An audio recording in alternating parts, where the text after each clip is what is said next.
Hey, Wisner here from VidGamiac.com. Here we are today, finally finishing up Behind Closed Doors as we're going for the two ending-related achievements. So we're going to try to go for both without having to replay the entirety of the game. So once you step through the last portal in order to get to the last boss fight, you are going to be in this area. Make sure you go forward and make sure you have your last conversation with them. Then they're going to send a bunch of enemies at you. This normally would be pretty challenging. However, there's going to be a sweet spot you can abuse. Make sure you quickly get into the bottom right corner and then just use your laser to kill all the bad guys that come your way.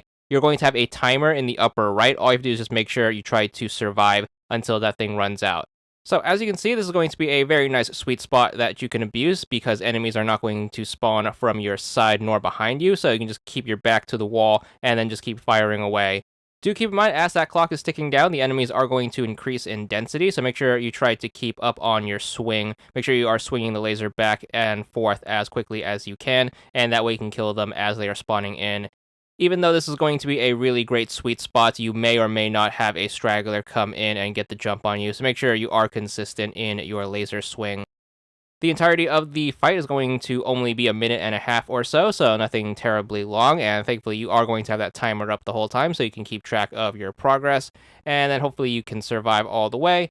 You should get your achievement for defeating the final boss. It's going to unlock right here. It's going to be called Final Boss for 50 gamer score. Make sure you navigate to the top middle of the room and then head down the corridor to reconfront him. And then what's going to happen is they're going to lead you to this final room right here. So make sure you open the door and then head down the final corridor, and then the boss is going to talk to you one last time.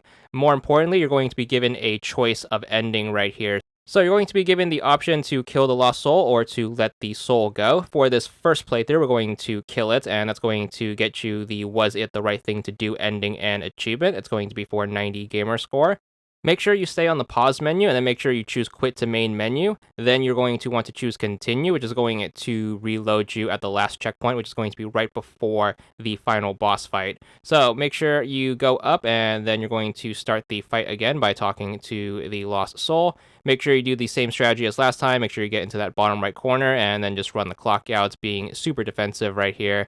And then as soon as that's over, you're going to do the exact same thing as before. You're going to run up, make sure you interact with the lost soul, and then make sure you follow it down the corridor and then get to that same choice of ending. And this time, make sure you choose the opposite one. So this time around, we're going to choose to let the soul go, and that's going to give us the opposite ending, which is going to be never-ending loot for 90 gamer score. That's how you do both of the endings in the same playthrough and get both achievements. 2 achievements, 180 gamer score, and that's all there is to it.